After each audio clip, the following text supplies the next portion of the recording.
Okay, the Rebbe was explaining the sequence of the pasuk, because he asked L'chayra Dezata Tetzaveh B'nei Yisrael, and then it says Yikhoy Lecha, and then it says Kosas Lamoy. So he explains Taka through Yikhoy Lecha, through Moshe Rabbeinu connecting the Yidden, and then the Moshe Rabbeinu strengthens the Amun of every single Yid, which causes them to be Kosas Lamoy, and that is through Yikhoy Lecha. Okay? So he says now, V'tzarech Lahavin, right before Eis Tes, the Fibia, now in Yikosas Lamoy, Shaykh Vatat Tzaveh B'nei Yisrael, L'chayra, the Inyan of Kosas Lamoy is L'chayra more connected to the Yel level of Tetzaveh B'nei Yisrael. The Moshe Rabbeinu connects Eden with Hashem, yet the Kosas Lamoy is about V'yikhoy Lecha. Okay, so we're going to start test now. So until now, and the Rebbe, to understand this, you need to understand what the Rebbe is asking. The Rebbe says the uniqueness of Purim was Mesiras Nefesh. Okay? That means the Rebbe at the beginning of the Maamar asked the question, why Matan Torah was only the beginning and Purim was the ultimate acceptance of Torah mitzvahs. They were on a high level and then a low level. So the Rebbe answered Mesiras Nefesh. But now the Rebbe is going to ask, the pasuk Kimu v'Kiblu is after the story of Purim, after Haman's house was given to Mordechai, so there was no more Mesiras Nefesh. He said, the pasuk that the Yidden accepted what they began, medaber b'pashtis b'zman shela'achre, and that's the Purim. Like it says, because there was a miracle of Purim, then the Yidden stuck up for themselves, they killed out the Goyim in the various different cities, and then afterwards, it's after Haman's house was given to Achashverosh, Yishleim Mashu Kozba Maamar. The Kibul HaYudim Etzech Sheichelu Lasis. Shibimei Achashverosh Kiblu Masheichelu B'matan Torah, Higam Lefi Pashtus HaKosov, Shekiblu Yalachrenes. So from the Maamar comes out that the Mesiras Nefesh of the Jews was even after the story of Purim. After the miracle of Purim happened, they still have Mesiras Nefesh that caused them to have the acceptance of Torah.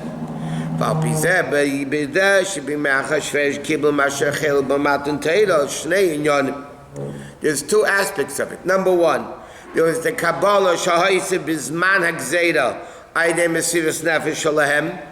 There was one level that the Mesiras Nefesh of the Gzeira of Haman caused the Jews to accept the Torah.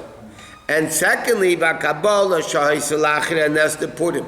And then the acceptance after the miracle of Purim, Shinailis Yesik Mi'Kabbalah Bizman Gzeira, which is even greater. In other words, the Rebbe is asking on the whole premise, he said, L'Chayra falls apart.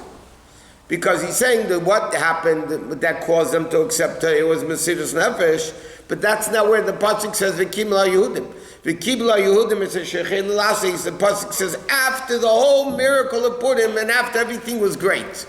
And Mordechai was the Mishnah Lamelech and the second and the Esther, everything was great. So the Rebbe said, obviously from here, there were two acceptances.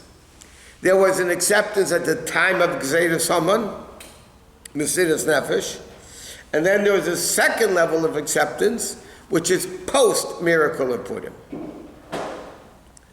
And he said, V'yashleimar shaldad avzeh hu b'negei Kosas Lamoy. The same thing in the level of Kosas Lamoy. There's two levels. Shaydei oyin Kosas b'zman shagolus magiyim Lamoy. That's through the level of Golus you come to Mord. Shnei inyanim b'zeh. There's two parts of that. During the Golus, during the torturing of Golus, and during the non-torturing of Golus.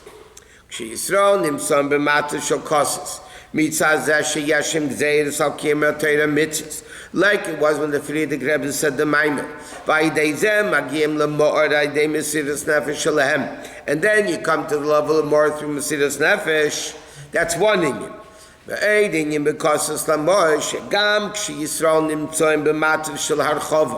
That even when the Jews had it good, after the miracle of Purim, the Jews had it really good. Physically, spiritually. Harchava begashmis v'gam harchava beruchnis. There was broad gashmis and broad ruchnis. Everything was great. What was the problem? Ela shenimtzoyim begolus. They find themselves in golus. And that's the purim. That even the situation after purim, when the pasuk says Eirav v'simcha v'sasim v'kor, b'pashtus v'gam beruchni is spiritual and physical. V'yaseyim is not only that. Shagam Beis Haman nitan le'Esther. Beis Haman was given over to Esther, meaning the ma'ila of ishapcha ela shakat abda dachashvedes hanan. But we're still in golus. That means it's not a bad golus. It's a physically and spiritually good golus. Like the Gemara asks, why don't we say Halal on Purim? Chanukah we say Halal. Why don't we say Halal on Purim? So one of the answers, the three answers, the Gemara had one answer, we're still slaves in golus. And in that being in golus, good physically and spiritually, that's the second one, the ultimate acceptance of the Torah mitzvahs. That means the tortured golus did not reveal that level of kibbul ha-Yehudim. From the mere fact that they're broken and depressed.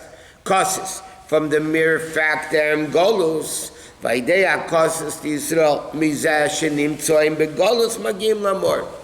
this is the premise with Rebbe saying now until the end of the Maamar basically, that there's two levels of causes.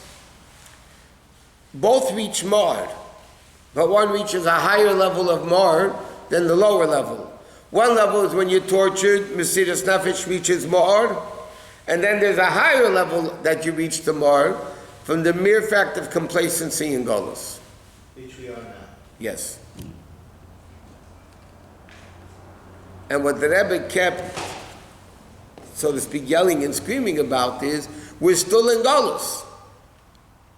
When they came up with Eretz, it's like, when they, after Eretz Yisrael was, the Medina was founded, yeah? People were saying, Eschalta Geula, it's the beginning of Geula, it's the beginning of Mashiach. And the Rebbe was screaming from day one until the end. The Rebbe was screaming, it's not Eschalta Geula. The problem is we think it's the beginning of Geula. And the fact that we think it's beginning of Geula and it's not, we're pushing away Mashiach further. That's what the Rebbe said countless times. By thinking is the beginning of Mashiach. When it's not, it's like when somebody spits at you and says, oh, what a brach of rain. We continue.